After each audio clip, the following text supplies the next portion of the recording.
Angelo Headington and Elizabeth Redavski, two country kids in love. He seemed more fawning over her than anything. Their whirlwind romance is followed by a shotgun wedding. She seemed very happy, so that's great. But their union is built on layers of lies and escalating violence. The story was, it was extraordinary on so many levels, right? I'm thinking, this is a movie. I was never really exposed to how evil people could actually be. Love may be blind and marriage bliss, but divorce is murder.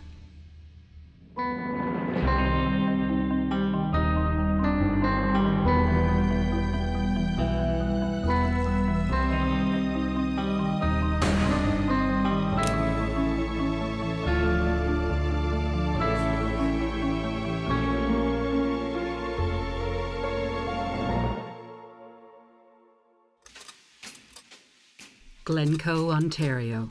This is horse country.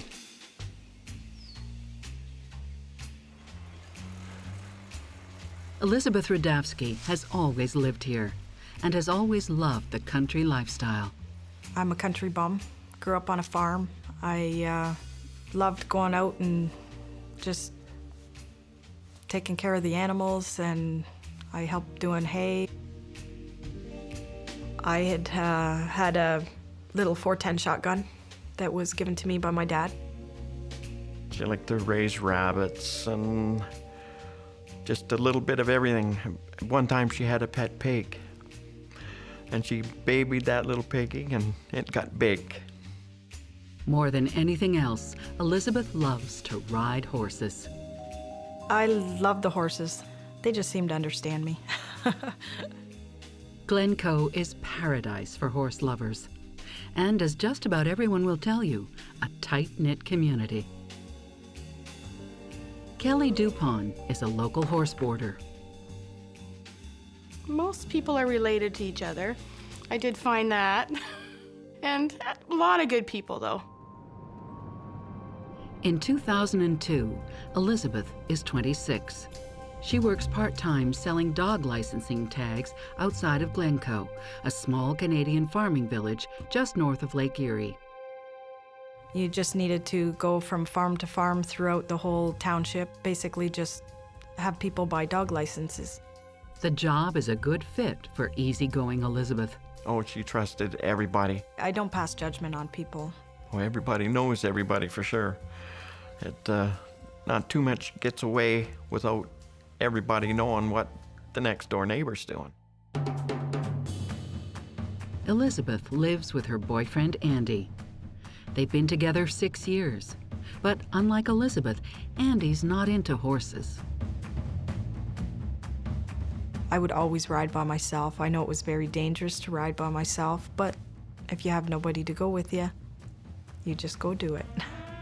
Elizabeth is about to meet a stranger who shares her passion. Oh, there was rumors regarding a lone rider that was out riding. We didn't know who it was. Yeah, basically he came into town and rode into town and nobody knew him. Like, who's that guy, so. That guy turns out to be Angelo Headington. Elizabeth meets him when she pulls into a farm just outside town. Angelo has a job as a farmhand at Rhine Minima's farm. I think he was working for Minima, and then he got injured. Angelo doesn't have any cash to pay for his dog's license. He explains he fell off a fence and won't be able to work again until his leg recovers. Elizabeth agrees to collect the money from him later. Their conversation quickly turns from dogs to horses. He says, oh yeah, he has a horse, and oh, where's your horse? And oh, he's in the barn. That was my first visit. Relationship expert Stacy Kaiser and forensic psychologist Brian Russell see loneliness as a key part of this instant attraction. There's always something attractive about the mysterious stranger riding into town, and I think that's part of what happened with Elizabeth and Angelo. The connection on the horses, I think, is more than superficial. The fact that Angelo is injured makes him appear vulnerable. And it really plays to something in a young woman because she thinks maybe she can help him. A lot of women have a nurturing, motherly kind of instinct.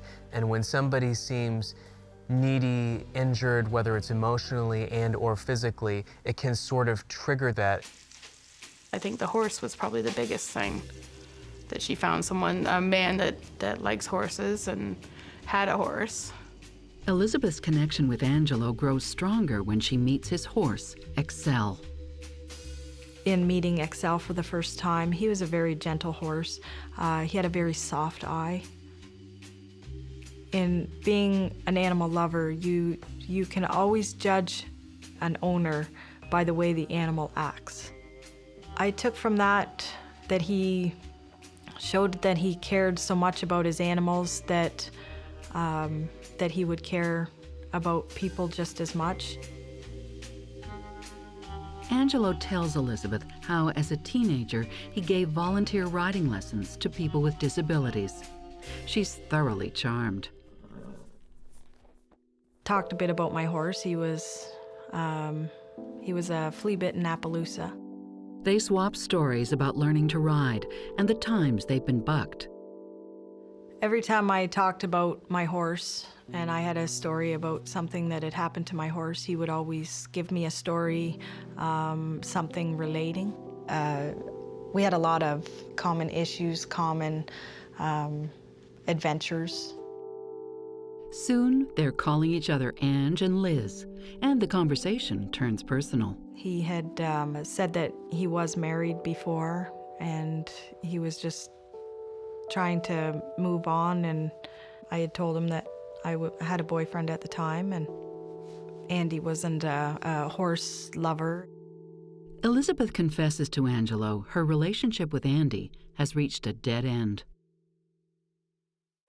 I think it's easy sometimes for people in long-term relationships who get unhappy or get bored for some reason to run into somebody else and feel a much stronger connection than they really should feel because the other person reflects precisely the thing that they're unhappy about in their current relationship. There is this really strong connection in and around horses, and that is something that is missing in her relationship with her current boyfriend.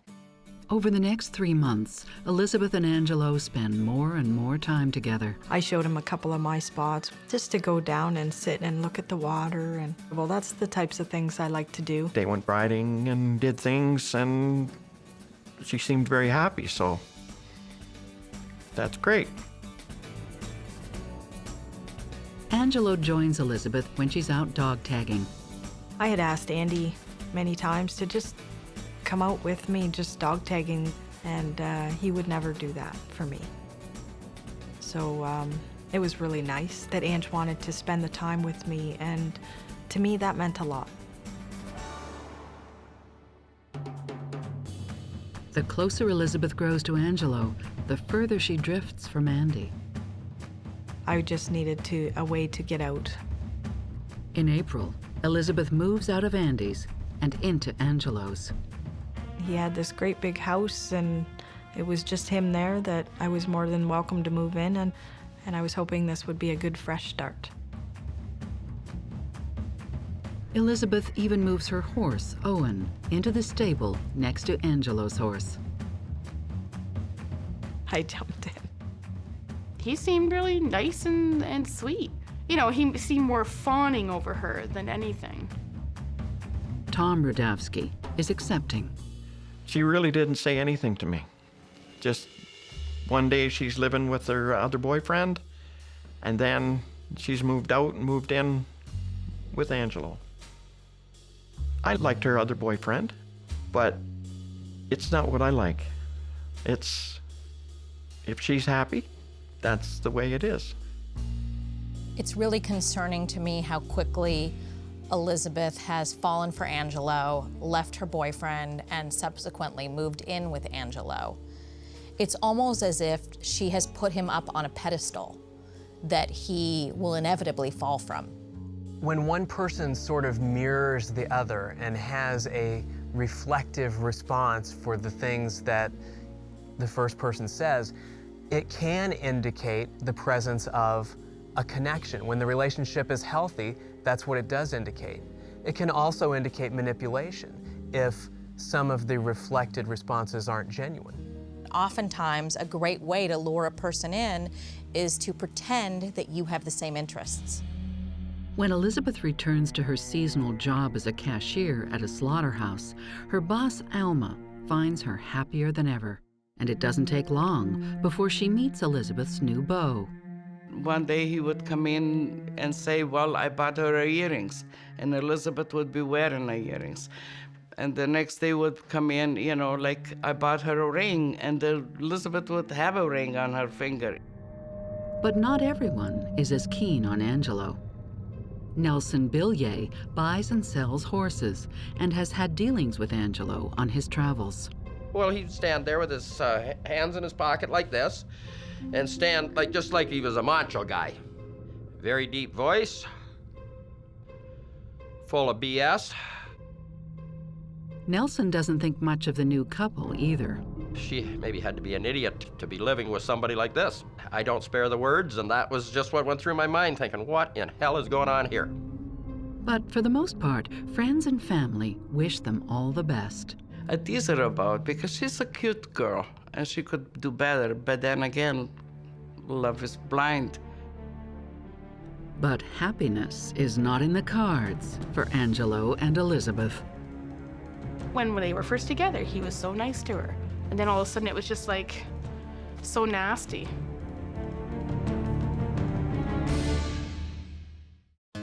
Elizabeth Redavski leaves Andy, her boyfriend of 6 years, and moves in with Angelo, a mysterious farmhand who recently moved to the small village of Glencoe, Ontario.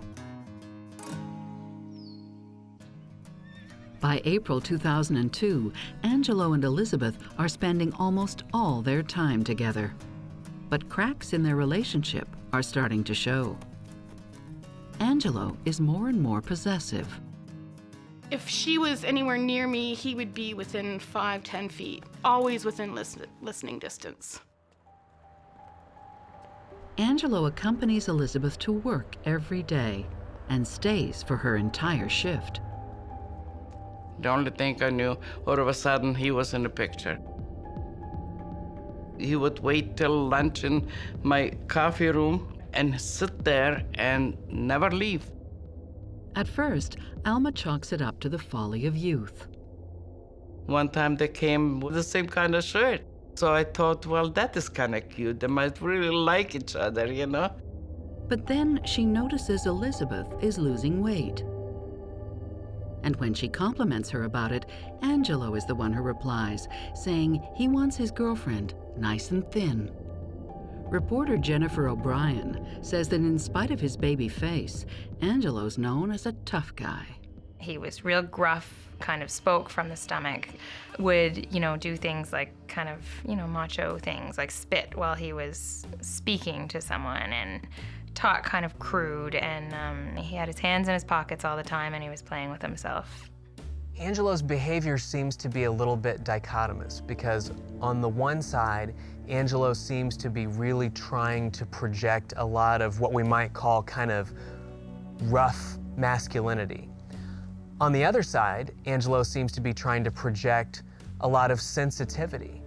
And when people's behavior is dichotomous like that, it suggests to me as a psychologist that perhaps there's some chameleon-like phenomenon in play. There are really two sides to Angelo. And it's really common for women to be attracted to that. They want the bad boy on the outside who appears soft on the inside. When Elizabeth's dad, Tom Redavski, meets Angelo in person for the first time, he notices a change in his daughter's behavior. He sat on the couch, and he made Elizabeth sit there, straight up, knees together, and hands on her legs. And he said, "You sit straight." And right from that day on, I knew there was going to be a problem. I just sat there with my hands in my lap and looked pretty.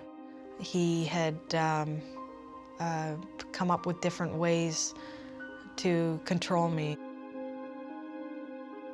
I needed to act like a lady. I needed to dress like a lady. Okay, I was willing to do that for someone that showed me that they appreciated it.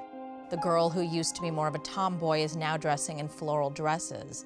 And I think that this is legitimately concerning. Something has changed in her. Somehow she's being influenced. Well, I think to the extent that Elizabeth is the one who seems to be making the changes and the sacrifices, it suggests that she is in the one-down position. She's the one who has less power in the relationship. She's the one who's acquiescing to. Over time, people start to notice strange injuries on Elizabeth, and when questioned, there's always a plausible explanation. Liz came to the house one day and she had this big black eye, and I was questioning her about it, and she said, "Oh, it's the horse." I think the last time they showed up, I believe Elizabeth had a black eye. I know my wife asked her what had happened, and Elizabeth had told her that she ran into a trailer door. At work, Elizabeth's boss, Alma, finds Angelo's presence less charming and more menacing. I look at her hands, and she have a, all over her hands, blisters. To me, it looks like a burns. I said, "What happened over there?" And Angelo jumped in right away. Oh, she fell off the horse, and she landed in a poison ivy with both hands.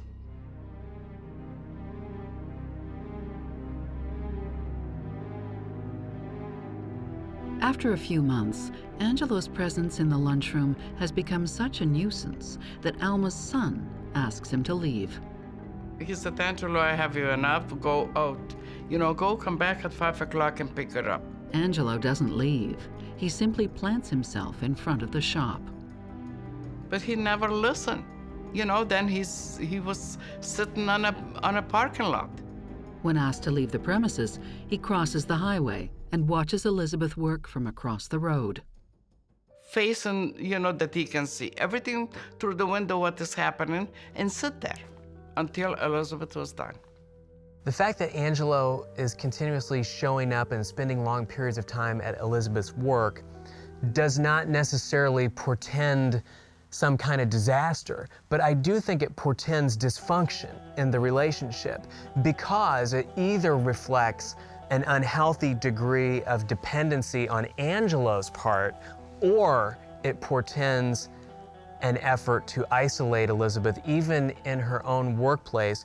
In other words, to prevent her from having the opportunity to interact with others outside of Angelo's watchful eye. It's a predatory behavior. It's somebody who is lurking in the shadows waiting for who knows what. It looks like he is not giving her space to have a life. And it also makes me think that he has nothing to do. Doesn't he have anywhere else that he needs to go? There are different accounts of what happens next. Alma says Elizabeth up and quit. She just said, "Alma, I better quit." That's it. And she did not give me the reason why. Kelly Dupont says Elizabeth is fired. You can't have an employee where someone's sitting outside and waiting. It's really quite creepy to them. Everyone agrees that Angelo's presence is to blame. Around the same time, Elizabeth also loses her dog tagging job. She lost 2 jobs because her partner was outside, stalking her basically. Then, in June, the couple is kicked off the farm for not paying rent. Elizabeth's brother Tommy tells their father that Elizabeth shows signs of domestic abuse. He was telling me that he's seen Elizabeth with bruise on her face. Tommy also finds a leather riding crop hidden inside a cushioned chair, the kind used to discipline horses. Angelo tells Tommy he's kinky, suggesting a different, more sinister use of the whip. I never seen Elizabeth with any injuries at that time, and it's just from what my sons told me. Out of the blue, Elizabeth asks her brother to take her guns away, but doesn't say exactly why. I think I just told him that the guns need to go. that it's not a lady thing to do, that they just need to go. In town and at the barn, tongues start to wag. Everything about this relationship starts to feel wrong. Nelson, who's known Angelo for a long time, expresses his concerns to Kelly. You know what, really be careful around that one, because, yeah, he's sort of a scammer and a con man, and that she was sort of in danger, really. In a way, we felt sorry for her. But it's not our duty to walk up to somebody and say, hey. Concern grows when Elizabeth holds a yard sale in a pasture on No. 2 Highway. I drove by and there's a big yard sale. So I stopped and there's all this great stuff, like long rider coats and saddles and blankets and bridles. I mean, nice stuff. So I stopped and bought a few things, but I said to Liz, I said, why are you selling all your stuff? Elizabeth says she needs the money. Kelly wonders why Angelo isn't selling his stuff too. Among the items for sale, Elizabeth's first saddle. I remember it had my initials on it. I oiled it all the time, and it was really hard to sell that saddle. And her horse, Owen, which Nelson gladly trades for a much cheaper horse. He was a very nice horse. I cannot tell you where I sold him, but it was a very good horse deal for me. And you think, why is somebody doing this? So here we have Elizabeth, who is having this yard sale and selling off possessions that are near and dear to her, and Angelo is not. What this says to me is not only has she now been isolated from work and family and friends, but she's starting to sell off her possessions. So what is going to be left of Elizabeth? What, in terms of her identity, is she going to still have? We have to keep in mind that love is sort of the great blinder, and that she may have felt at the time that she was sort of willingly doing what she needed to do, because at that point it was she and Angelo against the world. The couple soon finds a new place in Ridgetown, 40 miles away from everyone they know. So they move away, like they keep moving. We sort of have increasing isolation from those to whom she's always looked for social support. All of those are indicators of an isolative process that can be dangerous, and it can indicate an underlying pattern of control that can become abusive very easily. I think that friends and family should be gravely concerned at this point. Everything that Elizabeth stood for, the way she dressed, her horse, they're all gone. And she's now dedicated her entire life to one person. But soon, her loved ones will get big news. News that might just explain the couple's odd behavior. She was pretty excited about being pregnant.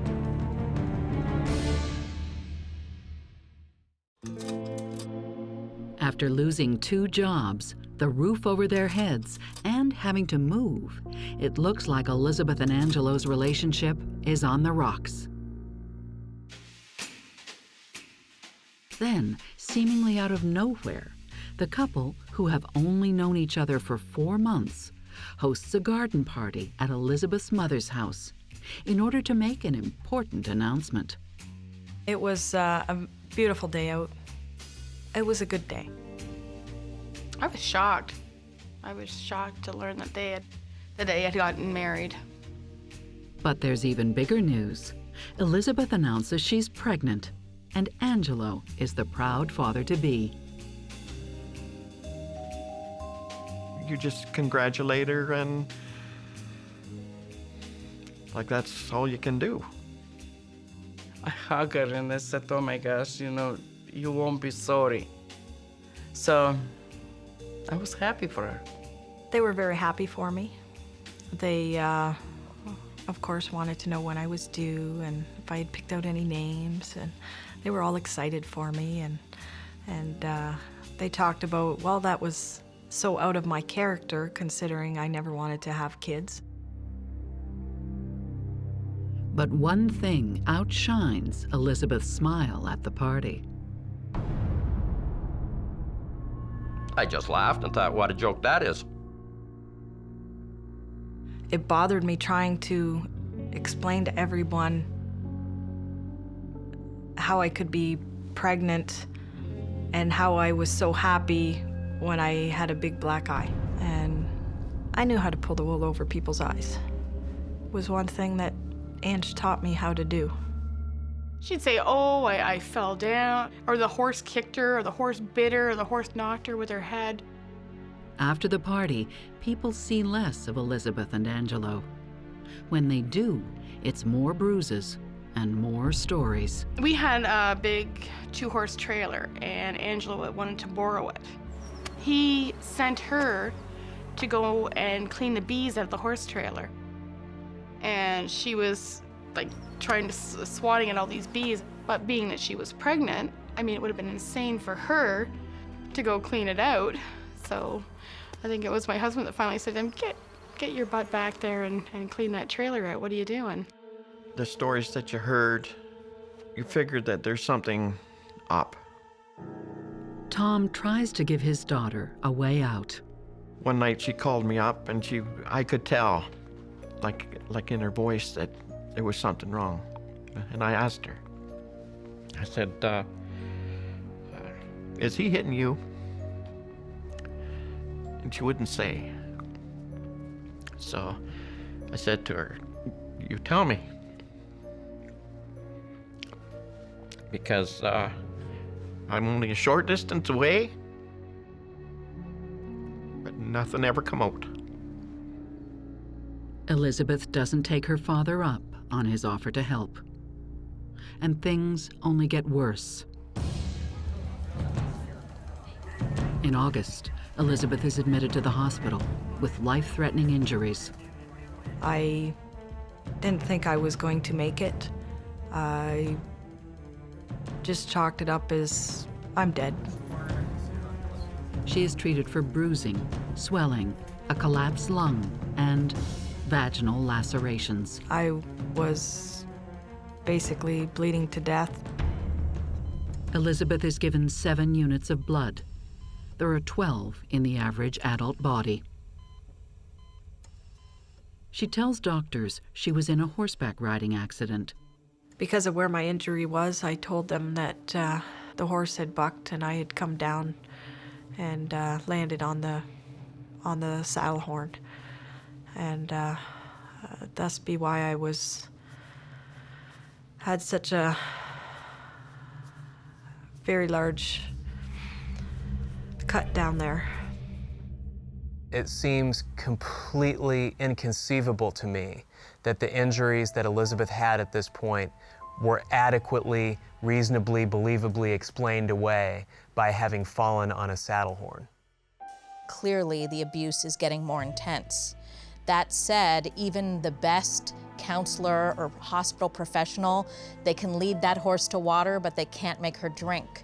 And so they can give her the tools, they can talk to her about leaving, but she's an adult, and if she wants to stay in that situation, she gets to stay in that situation.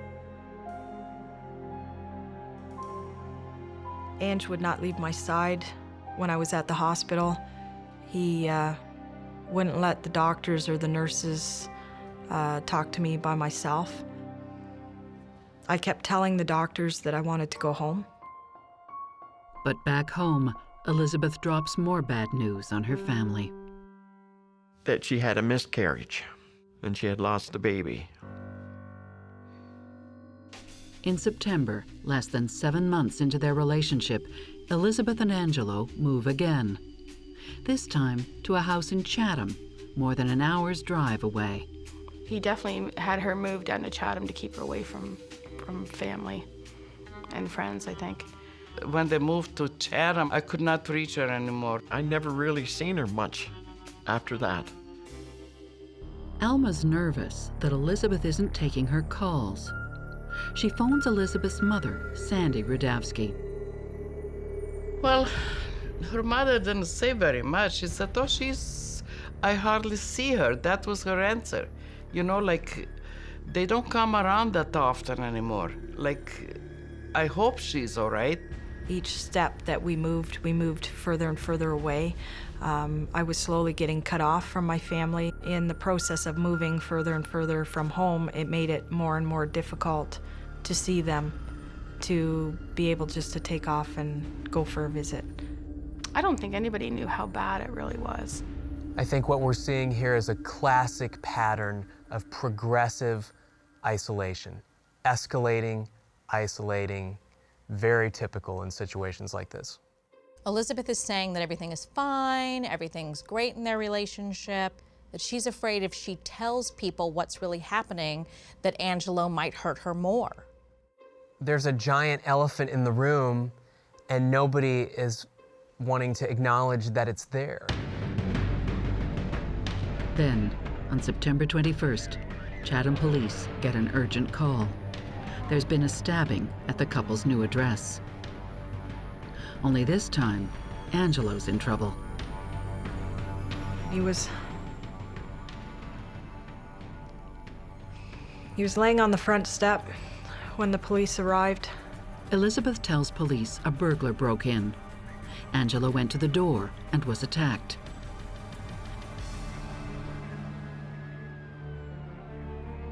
With Angelo in critical condition, Elizabeth braces for the worst. We always thought we should have told her, but then if you told her, does she snap then, or does she know what she's married to? We thought maybe she knew what she was married to. Angelo Headington is stabbed in the early morning hours of September 21st, 2002. He's rushed to the hospital. I kept saying to Ange that he'll be okay, everything will be okay. And then, as I was being pulled away, I heard Ange say, "It was my wife."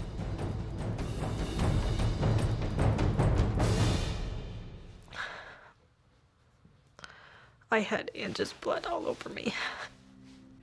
They wouldn't let me wash. Elizabeth is taken into custody for further interrogation. The next day, the police tell Elizabeth that her husband has just been pronounced dead. It had said that Ange had passed away.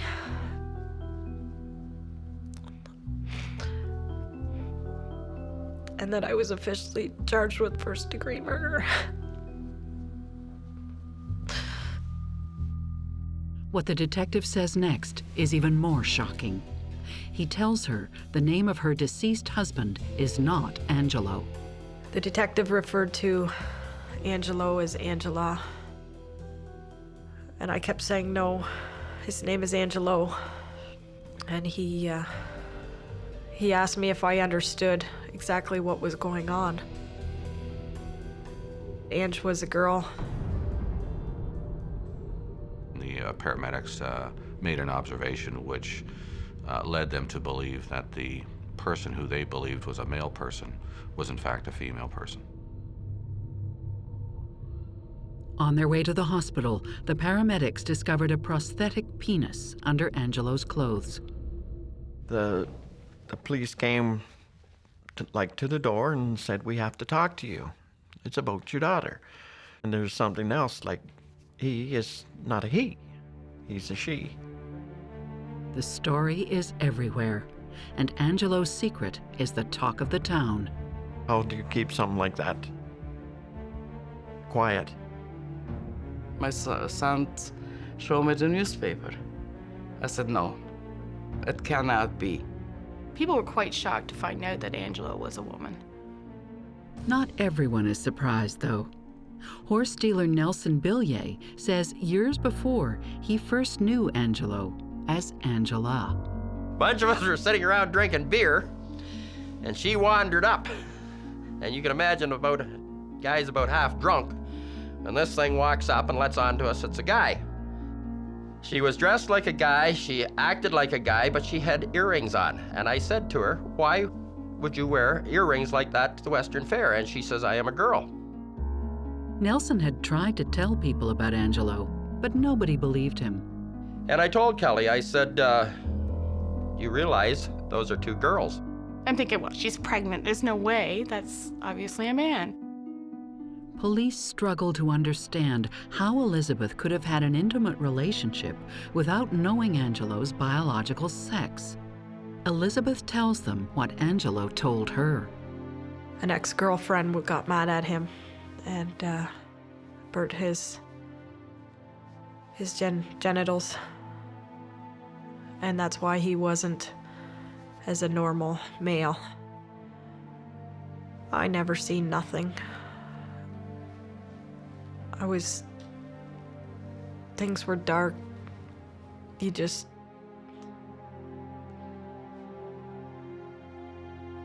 I never passed judgment. There's more to love than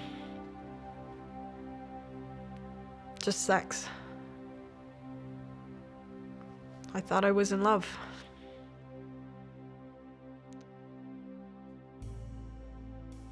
I think it's completely possible that Elizabeth believed Angelo's story and then decided to respect his wishes and not touch him physically, because Elizabeth was so passive when it came to him. He had so much control over her that it would make sense that he had control in the world, he would have control in the bedroom as well. In custody, Elizabeth quickly admits to killing Angelo. But she says she acted in self-defense. It's like everybody else. If you're pushed to the limit, people protect themselves. Her account of her 7-month relationship with Angelo is harrowing. The beatings began within a week of moving in with him. I took one heck of a beating. Soon, Angelo punishes Elizabeth for offenses such as making her meal portions too large. Well, I tried to make it as even as possible, so then he would start taking food off my plate. Well, you're trying to lose weight, so you don't need all this food. The more I tried to fight back, the harder the beatings got, the more creative he got. Elizabeth reveals the real reason she asked her brother to take her guns away. She feared for her life. He had cocked the gun and pointed it right at my head and said, "Do you want me to pull the trigger and see if there's something in there?" As I'm looking down the barrel of my own gun. And when she was hospitalized, she didn't fall on the saddle horn. She was violated with a metal pipe. I was actually very shocked when Ange had put me in the truck to take me to the hospital. I figured I was just gonna be thrown in a ditch somewhere on the side of the road. Police don't yet know if Elizabeth's claims are true, but it's clear the young woman is in rough shape. There was a lot of physical features about her that supported the fact that she was being abused. Elizabeth spends her 27th birthday in custody in Sarnia Prison. Dr. Peter G. Jaffe, an expert on domestic abuse, is brought in by Elizabeth's lawyer to assess her mental state. I think what was unique about Elizabeth is the fact that she wasn't thinking about herself and whether she'd spent her life in jail. Her thinking was really all about Angelo and Angelo's family and what she had done. In their sessions, Elizabeth reveals another truth to Dr. Jaffe. She isn't legally married. It was very hard lying to my family. That was the biggest thing that hurt so much, because I have always been a very honest person. She was never pregnant either. I knew right off the bat that it was a bad thing to lie and say I was pregnant, and it hurt me more than people realize. But I also tried to let them know that I was doing what I needed to do at that time. In the meantime, police learn Angelo has a dark history of violence. He stalked, beat, and starved at least 4 previous partners. There was physical assaults. There was threats of violence. In each case, there was a lot of dramatic weight loss by the partners. Actually, their stories are very similar to Elizabeth. Most abusers will have a series of victims in their lives. It's rarely one victim. I always wondered why some of these women hadn't decked her or picked up a baseball bat or something. The stories are difficult for Angelo's family to hear. Journalist Jennifer O'Brien interviews his mother, Marlene Headington, at length. Marlene wanted people to know that Angelo wasn't always a monster and wasn't just evil to the core kind of thing. She was a tomboy, but a happy kid. Marlene said, you know, Angelo would be the first person to help you out of a ditch if you were stuck in a ditch. But according to Marlene Headington, everything changed when Angela turned 14. She dropped out of school, found work as a farmhand, dressed as a guy, and answered only to Angelo. She started saying, I am a boy, and this is a man's world, and I'm a man, I'm not a girl, I don't want to be a girl. Could Angelo's behavior result from the traumatic experience of growing up as a trans person? He hates femaleness. He hates female bodies, that intense loathing of female bodies, which for me has to come out of that experience as a 14 or 15-year-old trans person in the environment that he's in. On the one hand, wanting Elizabeth to be more feminine and beating her up because she isn't. And on the other hand, doing everything he can to damage and scar her femaleness, her physical femaleness. Gender dysphoria does not entitle you to defraud another person, to be dishonest with another person, to basically use another person to help you resolve your issue. In a relationship, honesty is literally the foundation of success. And so the fact that he wasn't able to tell her the truth tells me that there may be other reasons and other things that weren't real about him. Angelo made references to Elizabeth about, his sister Angela that had been sexually assaulted and was struggling with, her own sexuality in the aftermath. So one could speculate that Angelo was really two people. There was an Angela that was a vulnerable victim of something terrible that happened when she was younger, and then there was an Angelo who was the male, aggressor, perpetrator, trying to compensate, or deal with the trauma that she had suffered earlier. Whatever the origin of the violence she was victim of, it finally pushed Elizabeth over the edge. The details will soon be revealed in court. Everything was still quiet, and then all of a sudden, he attacked me and started coming at me. Elizabeth Redavski is in custody after stabbing her partner, Angelo Headington. After his death, police learn Angelo is really Angela, a woman living as a man. The court proceeding in April 2003 is only a day long. There had been murders and there had been abuse cases, but nothing like this. I'm thinking, this is a movie. For the first time, the public learns how Angelo was really killed. It starts when Angelo threatens the life of Elizabeth's 8-year-old niece.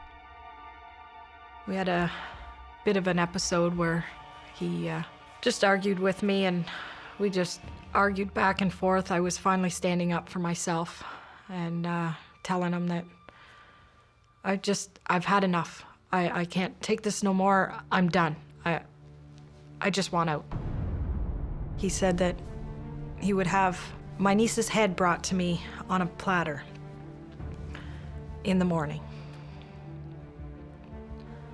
And I was very confused on why he would harm a defenseless child in all this, that she had nothing to do with this. Just leave her alone. And he said no.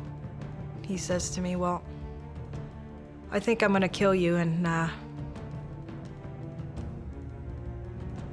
deal with your body in the morning. And then all of a sudden, he attacked me and started coming at me.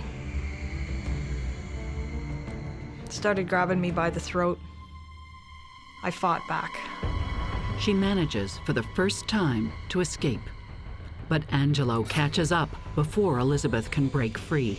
I don't remember doing any of this. It was like I was watching a movie.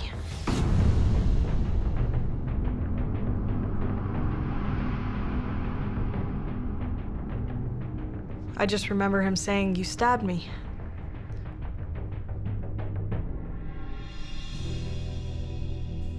Police say the evidence supports Elizabeth's version of events and her allegations of abuse.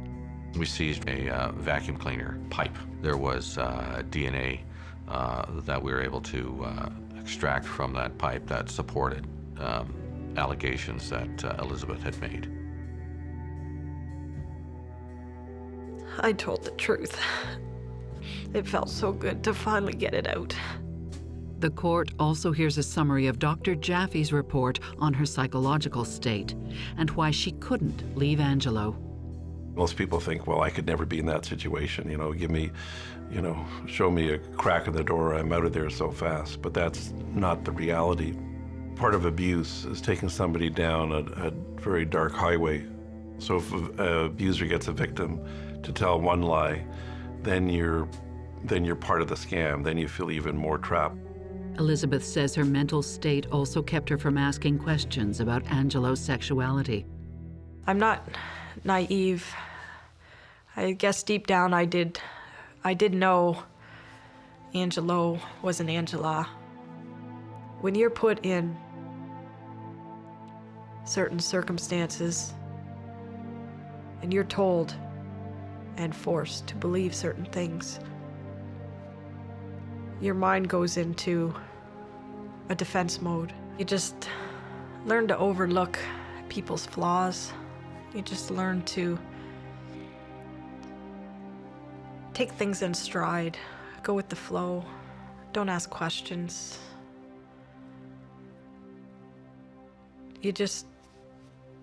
People are who they are. Defense mechanisms are very powerful things. You can truly convince yourself that what you think you're seeing, you're not. But I also think it might have been embarrassing for her. She might not want to have admitted that she maybe made a mistake and believed that Angelo was a man when he was genetically a woman. I think Elizabeth probably loved Angelo, at least at the beginning. And it's hard to really know if Angelo loved Elizabeth as a person or loved the representation that Elizabeth provided of what Angelo wanted to be. I don't think that Angelo is just a mean, evil person. I think that Angelo is deeply disturbed and doesn't know how to deal with his emotions, and he acts out because of it. I think Angelo was a mean, evil person who was also disturbed. There's another dimension here which I think was unique in the sense that Angelo was threatening not only to harm her, but also harm a niece of hers and, or harm her parents. So in that way, you're totally captive, because even if you can seek freedom, you might be endangering somebody else who you love. I'm not one to call people's bluffs. Do you want to play Russian roulette with your family's lives?